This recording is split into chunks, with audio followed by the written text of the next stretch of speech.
análise do cálculo, que é a cristalografia, e, mais recentemente, o painel genético, que tem se tornado uma realidade cada vez maior. Vou até mostrar alguma coisa sobre isso mais para frente. E conforme eu disse, né, a gente sabe que a nefrolitíase é uma condição super heterogênea, que os cálculos de oxalato de cálcio, sim, continuam sendo os mais comuns, mas que, por exemplo, os cálculos de ácido úrico, dada a epidemia de obesidade, síndrome metabólica, têm aumentado cada vez mais, hoje contribuindo com pelo menos 18% dos pacientes com litíase são formadores de cálculos de ácido úrico. E tem outros tipos que no Brasil ainda é muito frequente, que é a estruvita, o cálculo infeccioso, corresponde a 10% aí dos formadores, e outros tipos menos frequentes, fosfato de cálcio, bruxita, cistina, a gente vê menos, mas são pacientes que, uma vez identificados, são muito recorrentes, têm tratamento específico, às vezes tem uma doença sistêmica envolvida. Então é importante reconhecer que tipo de formador é o nosso paciente. Então essa é a principal pergunta inicial a um paciente com litíase que nos procura no consultório que deseja prevenção. A pergunta que se faz é: que tipo de formador é o nosso paciente? Todos os guidelines concordam que essa resposta a essa pergunta inicial é obtida através da composição do cálculo. Então, que tipo de formador ele é? A gente olha a composição do cálculo e entende. Dentro da nefrologia, a urina de 24 horas, ela tem muita... Ela tem muita utilidade, de fato, né, no segmento do paciente. Mas para responder a essa pergunta, que é a pergunta inicial mais importante, ela pode não ser suficiente. Então, vamos dar um exemplo, que a gente tem um paciente aí com uma hipocitratúria, que é um distúrbio metabólico bem comum. Todos esses tipos de cálculo renal aqui podem cursar com hipocitratúria. Cálculo de bruxita, de oxalato de cálcio, um cálculo de ácido úrico, um indivíduo que não está com uma alimentação muito equilibrada, pobre em frutas e legumes. Então, identificar a hipocitratúria não diz que tipo de formador ele é, não traça o prognóstico, a taxa de recorrência, porque depende do tipo de cálculo isso, e nem a estratégia de tratamento, porque uma hipocitratúria dentro de um contexto de um paciente com cálculo de ácido úrico, não é a estratégia seria a alcalinização e não corrigir a hipocitratúria. Assim como o tratamento da hipocitratúria num paciente com cálculo de bruxita envolve corrigir a hipocitratúria dentre outras coisas a serem feitas. Diferente de um cálculo de oxalato de cálcio simples, que você poderia simplesmente resolver isso, da hipocitratúria. Então, quando olhamos para o distúrbio, a gente não consegue saber que tipo de formador ele é. O mesmo acontece, separei aqui a hipercalciúria, por exemplo, que é o nosso distúrbio metabólico mais frequente. Mais uma vez, identificar uma hipercalciúria não diz que tipo de formador ele é.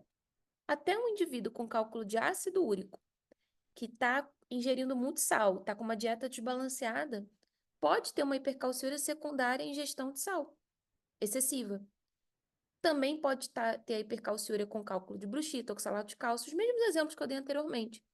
Então, mais uma vez, não vamos ter com a identificação do distúrbio metabólico o prognóstico, a recorrência, nem a estratégia de tratamento.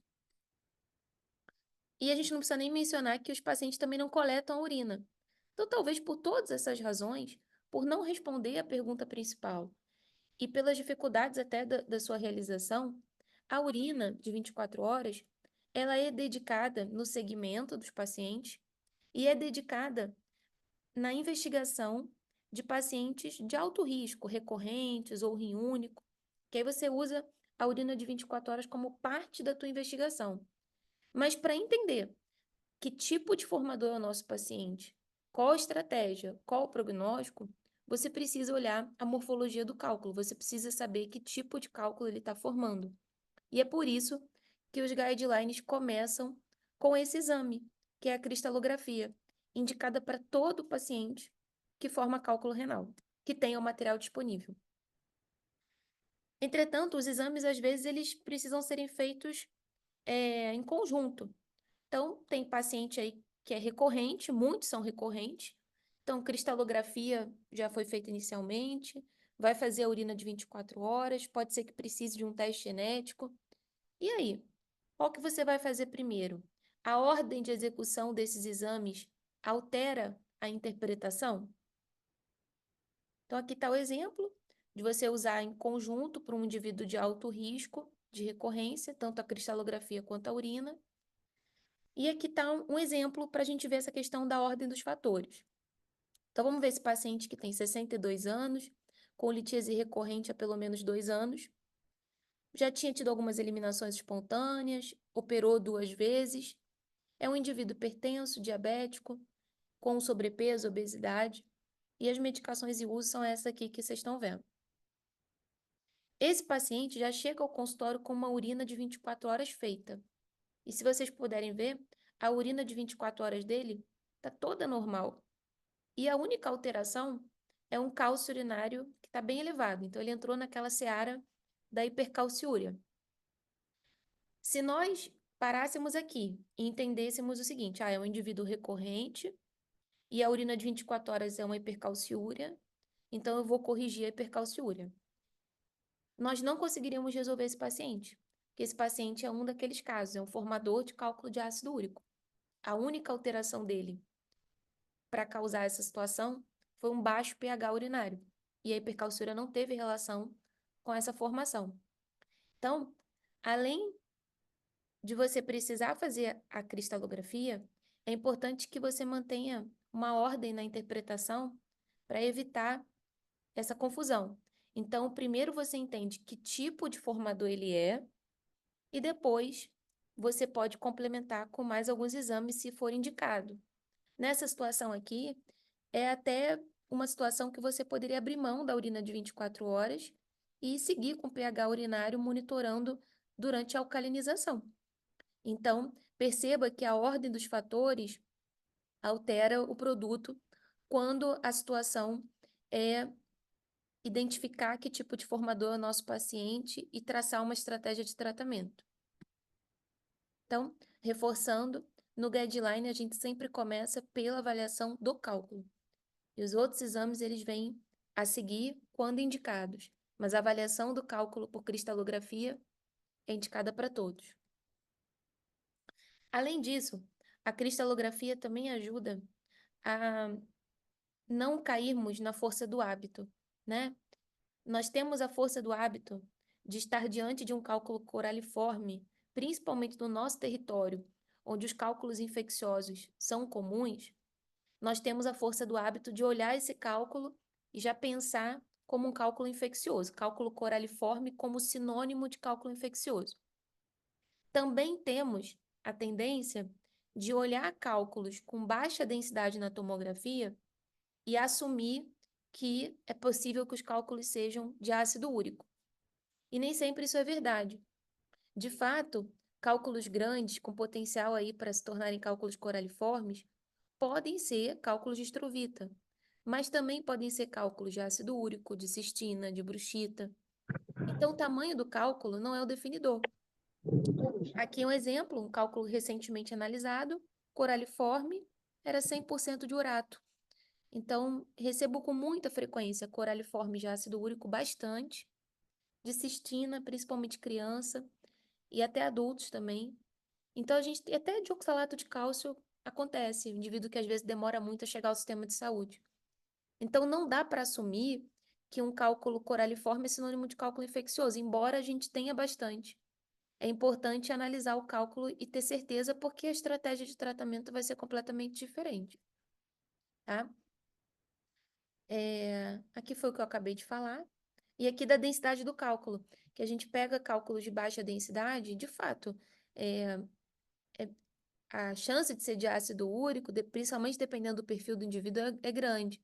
Mas esse indivíduo aqui era um indivíduo com sobrepeso, com síndrome metabólica, com cálculo de baixa densidade, e a análise mostrou que os cálculos eram de cistina. O urologista jurava que era um cálculo de ácido úrico, mas ainda bem que ele seguiu o guideline e analisou, era um cálculo de cistina, que fez bastante diferença na condução desse paciente. Então perceba que, por mais que seja uma condição rara, é importante identificar quem são esses indivíduos que faz diferença para eles. Então, não dá para assumir que baixa densidade é ácido úrico, é importante analisar o cálculo também. E o painel genético, né, que é algo que chegou, né, na nossa realidade, principalmente na medicina privada, já que não é um exame ainda disponível no SUS e nem coberto pelos planos na data de hoje. Então, é um exame que fica mais para o paciente particular mesmo, quando pode fazer. E é, a ideia é que a gente possa selecionar os pacientes que de fato precisam fazer o painel genético e não pedir esse exame sem um filtro. E nesse ponto, a cristalografia ajuda bastante como filtro para, como um dos filtros para a seleção de pacientes candidatos ao painel. Então, ela também vai te ajudar nesse sentido. Hoje, dentro da área de litíase, a gente está vivendo um momento que é o chamado estreitamento do gap. Vários estudos mostraram, e a nossa vida no consultório mostra, que a influência genética em litíase é muito importante. A gente pergunta para os nossos pacientes, eles têm familiares acometidos com litíase, isso é uma resposta muito frequentemente positiva. E estudos com gêmeos homozigóticos mostraram um componente genético contribuindo para quase 56% da situação, dessa condição. Então, a gente deveria encontrar uma explicação genética para mais da metade dos nossos pacientes. Mas na prática, a gente não encontra. A gente encontra casos genéticos como casos mais anedóticos, casos de cistina, casos mais raros. E possivelmente nós nunca vamos encontrar 56%, porque tem casos que são de fato multigênicos e que não há um único gene causador. Entretanto, esse estreitamento ele vem acontecendo porque dentro dos casos monogênicos, com um único gene, né, responsável pela situação, variantes que antes eram consideradas não patogênicas, hoje são consideradas patogênicas. Mutações transportadoras de fósforo, do túbulo proximal, enfim, várias variantes que antes não eram reconhecidas ou eram consideradas não patogênicas ou de significado indeterminado, hoje são consideradas patogênicas. Então, esse gap, essa falta de explicação genética para uma parte dos casos de litíase, está melhorando. Então, é importante que a gente incorpore esse conhecimento. E para a gente incorporar esse conhecimento, a gente precisa selecionar bem o paciente para o teste genético, né? Senão nós estaremos oferecendo um teste genético para 10% da população, já que litíase é uma condição muito frequente. E a cristalografia ajuda nisso. Eu vou mostrar um caso. Esse caso é um paciente de 36 anos, paciente sexo masculino, com litíase recorrente. O primeiro episódio foi aos 16 anos e informou que tem histórico familiar positivo. O pai dele também sofria com litíase. Não tinha um paciente jovem, não tinha nenhuma comorbidade, não usava nenhuma medicação, e já tinha usado empiricamente, por ele ser médico, ele já tinha usado por conta própria, ele tinha tentado clortalidona, depois ele tentou um período que ele usou indapamida, mas não sentiu diferença, não fez um segmento muito claro disso. Fato é que esse paciente vinha operando todos os anos, nos últimos 3 anos, e quando o recebi no consultório, ele tinha operado em janeiro e em maio já tinha refeito uma boa parte dos cálculos, tá? Tinha material para análise. E aí identificamos aqui, respondemos aquela pergunta importante: que tipo de formador ele é? Porque no estudo de urina de 24 horas desse paciente, ele tinha hipocitratura. Beleza. Mas a gente não sabe que tipo de formador ele é. Não parece uma hipocitratura dentro do contexto de um formador mais habitual, né? Não é comum um paciente com cálculo simples de oxalato de cálcio, sem nenhuma particularidade, recorrer em tão pouco tempo. Então, trazendo para a nossa realidade, nós vimos que sim, ele era um formador de cálculo de bruxita e, portanto, uma situação menos comum, mas que justifica a intensidade dos fatos. Então, em 2024, a gente pode dizer, olha, ele é um formador de cálculo de bruxita, que tem hipocitratura na urina de 24 horas, e possivelmente uma hipercalciúria intermitente, eu já vou mostrar por quê. E que iniciou esse quadro com 16 anos de idade. Então, uma cristalografia suspeita e uma idade de início muito precoce. São 2 filtros para um painel genético, que foi o que foi solicitado. Então, são painéis que geralmente envolvem cerca de 40 genes, que costumam ser aplicados para pacientes com litíase, que às vezes tem nefrocalcinose junto, vale a pena fazer. Pacientes com litíase Vice, o senhor é a nossa bandeira. de início muito precoce, Você já cristalografia suspeita ou uma urina de 24 horas suspeita com oxalato muito elevado. Então, esse é um painel que é disponível na rede privada, que foi o que o paciente fez, e identificou uma mutação. Exatamente uma mutação dentro daquele critério lá do gap nosso que está estreitando.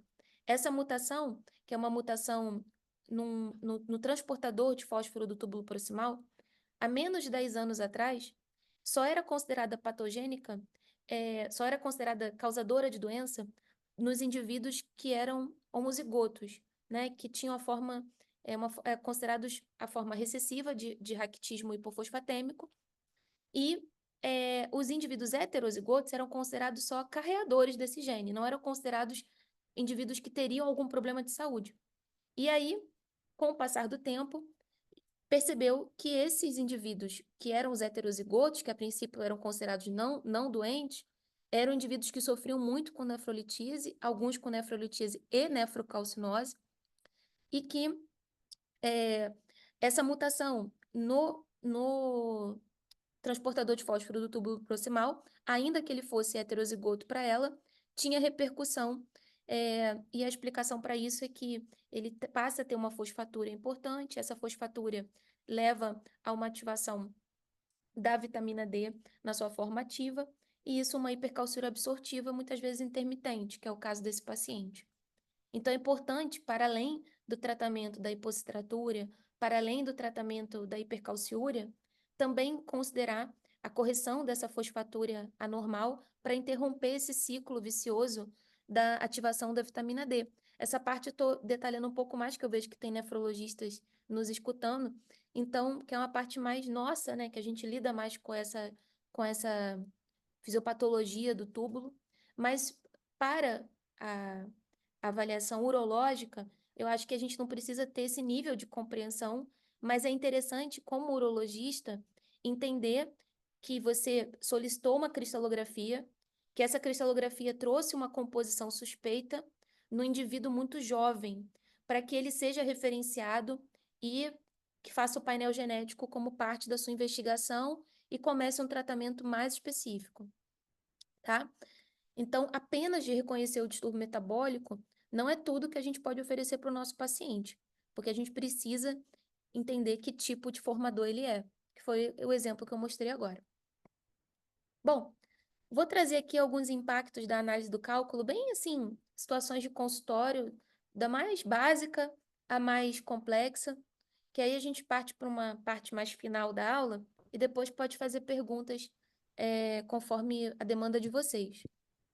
Vou botar 4 possíveis diálogos assim de consultório, mostrando o impacto da análise, já que o título da aula é se vale a pena ou não mandar um cálculo para análise. Então, primeira situação. Um indivíduo de 38 anos, no seu primeiro episódio, era o único cálculo desse paciente e nada de particular na anatomia normal. Foi oferecida a cristalografia, conforme preconizado no guideline, e a cristalografia mostrou um oxalato monoidrato de morfologia habitual. Então, qual o impacto, né? Para que serviu essa cristalografia? Para uma boa notícia. A gente reconheceu que ele é um formador de cálculo de oxalato de cálcio bastante habitual, que ele é um indivíduo, portanto, que tem baixo risco de recorrência por ter sido o primeiro episódio com essa morfologia. Você pode, nesses casos, acompanhando a orientação do guideline, você pode não oferecer a urina de 24 horas por ele ser um formador de baixo risco, então você poupou um exame que é trabalhoso, tem custo e não era indicado para esse paciente, a menos que ele tivesse um forte desejo. Tranquilizou o paciente, ó, você é um indivíduo de baixo risco, vamos tomar algumas medidas gerais, aumentar a ingestão de líquido, frutas, legumes, as coisas básicas, mas não necessariamente pediu exames a mais, nem iniciou nada medicamentoso para ele. Então, foi útil nesse sentido. Você reconhecer os pacientes de baixo risco e tranquilizar essas pessoas. A situação número 2. O indivíduo de 54 anos, que já tinha operado 3 vezes em 2 anos. Esse é o indivíduo que eu mostrei antes, que é o formador de cálculo de ácido úrico. Aquele que a urina tinha uma calciúria importante, que ele também comia muito sal. Ah lá, a composição do cálculo era 100% de ácido úrico. Então, para que serviu a análise? Porque você reconheceu que a formação dele, ele é um formador de cálculos de ácido úrico. Portanto, é um indivíduo de alto risco de recorrência. É um cálculo que recorre bastante, vocês sabem disso, até o duplo J pode calcificar. A análise também serviu para você evitar trocar gato por lebre, que seria você tratar aquela hipercalciúria em vez de alcalinizar o paciente. E deu início ao tratamento correto, de alcalinização. Fica a teu critério fazer ou não urina de 24 horas, mas o mais importante é o pH urinário e a alcalinização. Então, foi útil. Aqui é aquele caso que eu mostrei do colega médico de 36 anos, que tinha litíase desde os 16, que estava operando nos últimos 3 anos, recorrendo muito rápido, que não tinha outras comorbidades. Ele é um formador de cálculos de bruxita, a gente viu. A análise ajudou a reconhecer um tipo muito específico e mais raro, perceber que tem alto risco de recorrência, esclarecer isso para o paciente e referenciá-lo de forma embasada. E não daquela forma, eu gosto ou eu não gosto de tratar isso, então eu referencio ou não referencio para o nefro. Talvez a gente tenha que ter um pouco mais de critério. Aquele indivíduo de baixo risco pode seguir acompanhamento. A alcalinização, talvez você também queira e possa fazer. Mas esse indivíduo, você vai referenciar, com certeza, e até solicitar o painel genético se já quiser antecipar isso. Temos aqui um caso, esse aqui tem uma história um pouquinho maior. É um homem de 44 anos que tem litíase recorrente há 8 anos, é lá do consultório também. Obeso, hipertenso. Em 2018, foi a primeira consulta dele comigo. Ele tinha uma cristalografia 100% cálculo de ácido úrico. E aí eu comecei a alcalinizar ele em 2018. Daí ele sumiu. Ele sumiu e voltou 6 anos depois, dizendo, olha, voltei a eliminar cálculos. Só que a questão é que nesse intervalo de tempo que ele ficou sumido, ele também fez uma cirurgia bariátrica e tinha emagrecido 38 quilos, tanto é que eu nem o reconheci, porque ele estava bem diferente. Emagreceu a beça e voltou a eliminar cálculos. Eu tinha dúvidas. Eu falei, olha, já que você eliminou e coletou a amostra, eu acho que a gente deve analisar essa amostra, porque eu tenho dúvidas que tipo de formador hoje você é, né? Se ele ainda é um formador de cálculo de ácido úrico, mas a síndrome metabólica já estava um pouco melhor. Se ele se tornou um formador de cálculo de oxalato de cálcio, porque ele tem um bypass da bariátrica que facilita a absorção do oxalato, então, de repente, ele está com uma oxalúria importante, ou ele é uma mistura dos dois, enfim, que tipo de formador ele é. Aí eu analisei a segunda amostra dele, vou até pegar aqui com o mouse, todos os cálculos eram nucleados com oxalato de cálcio monohidratado e ainda tinha bastante ácido úrico ao redor, embora ele já tivesse melhor da parte metabólica, ainda sofria com isso. Mas a nucleação era toda de oxalato de cálcio monohidratado, provavelmente a bariátrica influenciou nessa, nesse início, né, desses novos cálculos. Então, nesse caso, a análise foi importante para reconhecer o tipo de formador atual, porque ele mudou, ele é uma pessoa que mudou bastante fisicamente, então a gente precisa entender que tipo de formador ele é hoje. Percebeu que ele continua sendo um paciente de alto risco de recorrência, mas por motivos distintos, porque ele precisa alcalinizar, mas ele também precisa amenizar esse excesso de oxalato que está sendo absorvido e nucleando esses cálculos. Então, ajudou a oferecer um tratamento mais personalizado e específico para o que estava acontecendo com ele em 2024. Então, por essas razões é que há inúmeras publicações, né, que vocês encontram ressaltando a importância de confiar na morfologia do cálculo, aproveitar essa informação, tanto para identificar um indivíduo de muito baixo risco, quanto para identificar situações mais atípicas e filtrá-las para exames mais detalhados, como a painel, a própria urina. Então, minha mensagem final, acho que eu consegui em pouco menos de 30 minutos, é que determinar a composição do cálculo por cristalografia define que tipo de formador é o nosso paciente, responde essa pergunta. E isso é o passo 1 de qualquer decisão que venha a seguir. E por isso que é importante que seja feito. Muito obrigada. Esse é o Instagram e acho que foi isso. Vou sair aqui do compartilhamento. Tamara, muito obrigado. É sempre uma honra, né, ter você aqui. Mais uma vez, agradecer em público o seu tempo. Seu tempo, eu sei o quanto é precioso para você e para todos nós também. Eu acho que agregou bastante. Então, queria deixar aberto também a todos que estão participando, que se quiserem abrir as suas câmeras e falarem, ou se quiserem depois digitar aqui também no nosso chat, sem problema nenhum. E, Tamara, já temos uma pergunta aqui do Fernando, desculpa, do Anderson. Ele falando que qual seria a prática clínica de alcalinização da urina no paciente? Há variações de dose ou se faz o mesmo para todos os pacientes ou não? Ou isso tem mudado nesses últimos tempos? Quem dera que a gente tivesse uma dose padrão, porque isso aí é bem difícil. A gente tem que acertar para cada paciente a dose, porque depende do que ele come, do que ele vai melhorar da alimentação, e como que ele vai responder à terapia alcalinizante, com litocite, com bicarbonato junto ou não. Enfim, então não tem uma dose padrão e você tem que ir olhando para o pH da urina. Eu sempre dou fita de pH urinário para os meus pacientes, para eles monitorarem em casa. Fita de alta definição de pH, não é fita de sumário de urina, 6, 6,5, 7. Uma fita que a escala... Eu posso até mostrar, eu tenho aqui em casa, eu posso mostrar, se for da curiosidade, vocês avisam que eu pego aqui e mostro. Tá, no dia a dia, você acaba lançando mão de quais medicações, o perfil do paciente de uma forma geral, assim, né? Ajuda? É aquela máxima de que no final das contas a gente vai estar girando entre tiazídico, citrato, bicarbonato. É verdade. A questão é que a maneira de você organizar isso é que faz a diferença. Então, nesse caso, você pode fazer só com citrato, você pode fazer com. Vai sempre melhorar a alimentação do paciente para fruta, legume, que são álcalis, né? Vai diminuir farinhas, açúcares, que são produtores de carga ácida, enfim. Então, você vai ajeitar esse lado e vai dar uma terapia medicamentosa inicial visando um pH ali entre 6 e 7, que já fica bem mais tranquilo para a não cristalização do ácido úrico.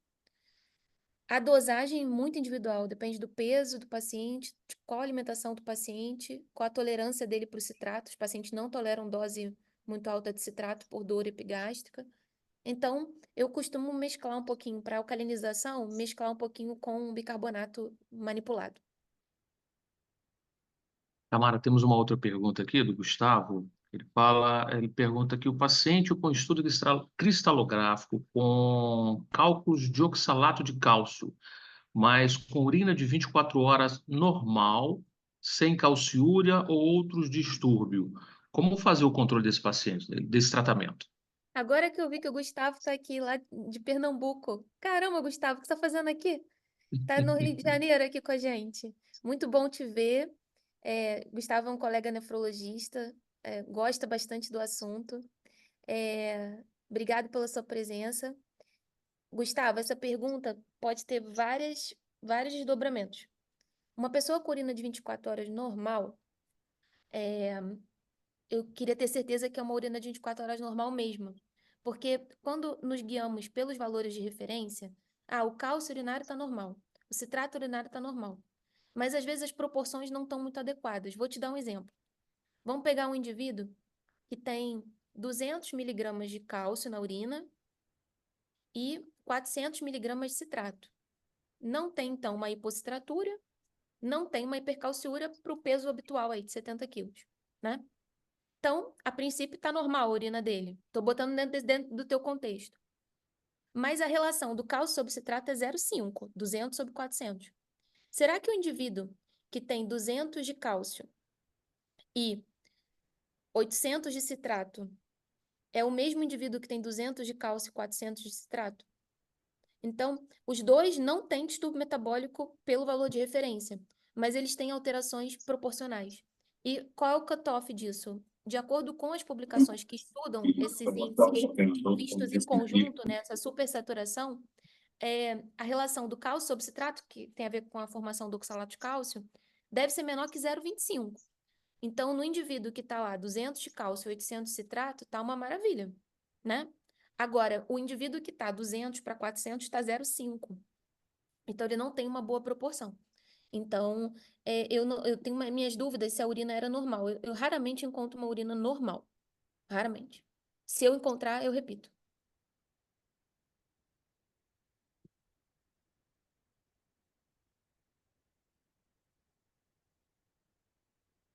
Ele falou aqui que o Tamara, que foi convidado pelo Dr. Edson, e estava aqui também, o Dr. Edson está aí, nosso professor lá da UESC, queridíssimo, né? E aí ele está aqui Nossa, doutor comparecendo com a Edson, que gente também. legal. Que legal. Muito bom ter todos aqui. Uma pergunta do ponto de vista de um cirurgião que não entende absolutamente nada disso, brincadeira. Mas assim, altera para você a forma com que esse cálculo chega para análise? Por exemplo, no pós-operatório a gente retira armazenamento, condições de armazenamento, de transporte, fragmentá-lo demais ou não, aquele fragmento que às vezes a gente retira de uma uretero a laser, que a gente fragmenta muito e tal, ou que a gente retira fragmentos maiores, altera na análise, isso muda alguma coisa? Qual seria o cálculo ideal para você receber? A gente sabe que seria o cálculo inteiro, né? Mas eu não vou fazer uma nefrolita anatrófica em todo mundo para te mandar o cálculo inteiro. Mas qual seria o produto ideal que você gostaria de receber na sua mão para que você possa nos dar as melhores informações para que a gente possa estratificar esse paciente e saber como conduzi-lo no pós-operatório? Sim. Perceba que o paciente formador de cálculo de ácido úrico, com 1 milímetro, com o ácido úrico ali detectado, o tratamento estava na mão. É óbvio que o cálculo íntegro te ajuda a perceber a nucleação, te dá mais informação. Mas a fragmentação, ela também é útil, principalmente quando os fragmentos vão vários juntos, porque você pode fazer, como eu faço bastante isso, às vezes eu estou olhando o fragmento, eu sei exatamente como que estava antes. Assim, eu consigo montar o quebra-cabeça na minha, entender que estava enclavado na papila, enfim. Quando eu comecei a estudar isso na França, o professor, as amostras fragmentadas, eu aqui no Brasil colocava como fragmentado. E às vezes eu chegava lá e ele falava, não, isso aqui é da papila, isso aqui é do... Eu falei, mas professor, como é que o senhor sabe se está fragmentada? Ele, dá para saber. E com o tempo eu percebi que dava mesmo, porque a maneira onde estão os raios, a organização, os raios de crescimento, para onde eles estão alinhados, então, assim, uma coisa que é muito específica de quem faz a cristalografia, mas tudo isso para dizer que o fragmento tem valor e que fragmentos a partir de 1 milímetro devem ser analisados. Se eles forem antigos, não muda nada. Se tipo, o paciente tiver guardado há 1000 anos, não vai acontecer absolutamente nada. Ele pode analisar um cálculo antigo e, de preferência, num pote seco. Mas se também tiver num pote com líquido, vai chegar lá e eu vou fazer a secagem. Só isso. Então, muito difícil não ter amostra. Tamara, eu acho que a gente está combinando. Tem uma pergunta, acho que é Yaga, se eu estiver errado, me corrija. Ela fala exatamente sobre isso. Existe um período desde a expulsão do cálculo para o envio para análise? Graças a Deus, não. Não tem data de validade. Isso facilita, porque as pessoas, se fosse uma biópsia, tinha horas para chegar, né? E nesse caso, não. O paciente pode postar o cálculo com tranquilidade, de onde que ele tiver. Não está disponível hoje, de posta na semana que vem. Posta mês que vem. Não vai mudar nada. Anos? Anos, principalmente aquela pessoa que não sabia que isso era possível. Aí ficava guardando os cálculos em casa. Aí na consulta com a urologista fala assim: ah, que eu fiquei sabendo que agora é melhor fazer e tal e tal. E aqueles cálculos? Pode mandar junto, tá? E eu, inclusive, tenho o hábito de cobrar uma única análise. Hoje chegou um cálculo não. Hoje chegou um paciente que mandou 9 potes. Ele foi cobrado uma análise, porque eu estimulo a pessoa a mandar tudo, e não que ela fique assim, ou botando tudo no mesmo pote, ou fazendo maneiras para os pacientes. A questão financeira é importante para gente, para quase todos nós. Então, eu tento uniformizar na cobrança de uma única análise, mesmo que ele mande cálculos anteriores, porque eu gostaria de ver e comparar e ver se o padrão mudou, porque isso pode ajudar o médico que está acompanhando. Tamara, temos uma outra pergunta aqui da Cristiane. Como você trata pacientes com hiperfosfatúria? Olha, depende, porque qual o motivo?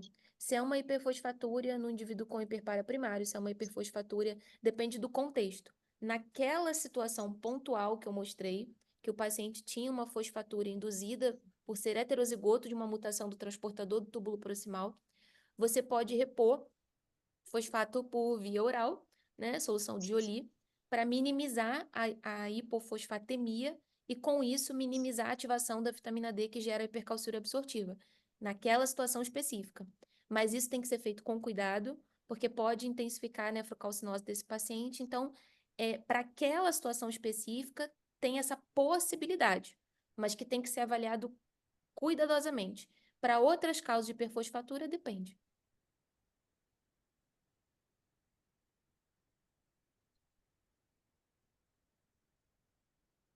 Pessoal, eu acho que as perguntas no nosso chat já deram uma reduzida de velocidade. Então, para não explorá-la mais, né? Foi muito bom ter você aqui. Espero poder te encontrar em outras oportunidades para a gente discutir, né? Aham. E eu acho que se alguém ainda tiver alguma pergunta, né, pode mandar para a gente. Depois a gente repassa isso para a Tamara, se ela tiver a possibilidade de responder e a gente encaminhar para vocês. Ah, Vai ser uma honra muito grande. Então é bom a gente ver pessoas de vários locais, né? Eu acho que parabenizar os organizadores dessa conversa lá na UERJ, né? Principalmente o Paulo Salustiano, junto com o Dr. Fernando, o Dr. Edson e outros envolvidos, né? Eu me afastei um pouquinho dessa parte acadêmica por questões pessoais, questões familiares, né? Mas devagarzinho eu estou voltando. Eu sei o quanto isso é importante e é bom a gente conseguir aproximar especialidades com outras visões, né, para que a gente possa, então, estar complementando essa nossa formação. Eu acho que isso é muito bom, isso agrega muito para todos nós. Então, queria agradecer mais uma vez a sua participação, muito obrigado pela presença, é sempre muito bom ter você aqui e espero contar para uma outra oportunidade. obrigada, viu? Obrigada a todos, especialmente a você, Anacleto. Tuas ordens, viu? Eu que agradeço. Boa noite a Valeu. todos, até a Boa noite. próxima. Boa Um noite. abraço.